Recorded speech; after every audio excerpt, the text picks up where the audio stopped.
بسم اللہ الرحمن الرحیم۔ السلام علیکم دوستو، روزانہ ہر رات دنیا کے زیادہ تر لوگ نیند میں چلے جاتے ہیں۔ کچھ لوگ اپنی نیند دن میں بھی پوری کرتے ہیں۔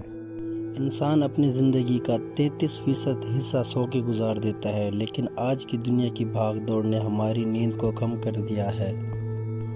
دوستو، کیا آپ نے کبھی سوچا ہے کہ جب ہم سو رہے ہوتے ہیں تو ہمارے جسم کے ساتھ کیا ہوتا ہے؟ نیند میں ایک طرح سے ہمارا جسم مفلوج ہو جاتا ہے۔ ہمیں کچھ ہوش نہیں ہوتا کہ ہمارے ساتھ کیا ہو رہا ہے۔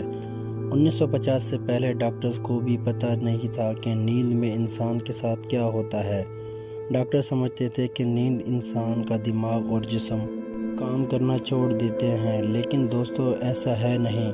اللہ تعالیٰ نے ہمارے جسم کے نظام کو اس طرح سے تخلیق کیا ہے کہ ہم سو رہے ہوتے ہیں، لیکن پھر بھی ہمارے جسم کا نظام ہمارے لیے کام کر رہا ہوتا ہے۔ دوستو، ایک دلچسپ بات یہ ہے کہ نیند رات کے ساتھ ہی کیوں جوڑا جاتا ہے؟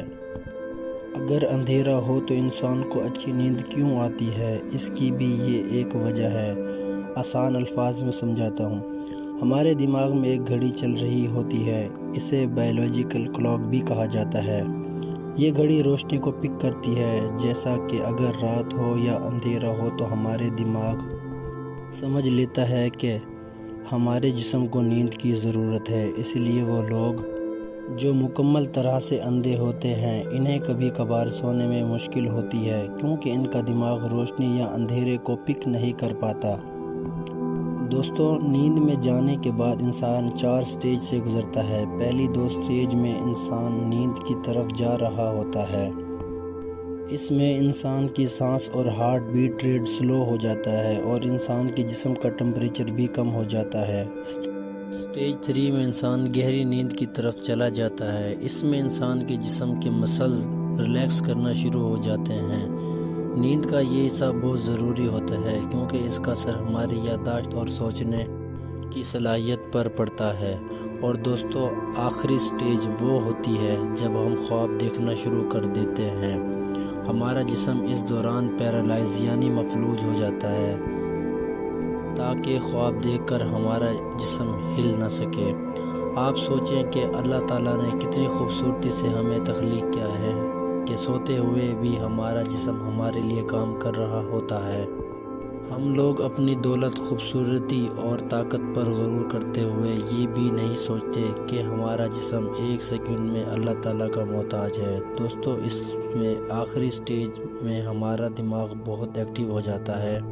ہماری آنکھیں تو بند ہوتی ہیں، لیکن ہماری آنکھیں اندر سے ہل رہی ہوتی ہیں، جیسے ہم جاگ رہے ہوں۔ اسی لیے کہا جاتا ہے کہ انسان کو اپنی نیند ٹھیک سے پوری کرنی چاہیے، ورنہ اس کا اثر ہماری زندگی پر شروع ہو جاتا ہے۔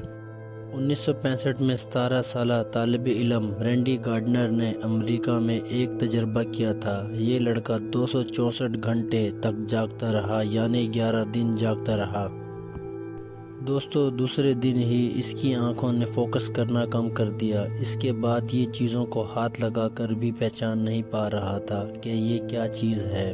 تیسرے دن یہ لڑکا سوچ میں گم ہو گیا۔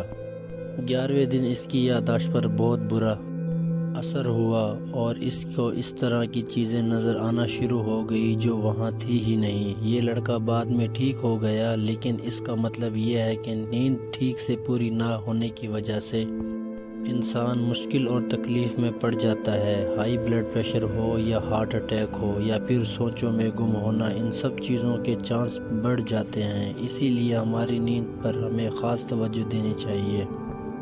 دوستو، اگر ویڈیو اچھی لگی ہو تو ویڈیو کو لائک اور چینل کو سبسکرائب کر دیں اور بیل آئیکن پر کلک کر دیں، تاکہ اس طرح کی ہماری نئی آنے والی ویڈیو کا نوٹیفیکیشن آپ کو سب سے پہلے مل جائے۔ اور ہماری ویڈیو پسند آئی ہو تو دوستوں کے ساتھ بھی شیئر کیجیے گا۔ شکریہ۔ اللہ حافظ۔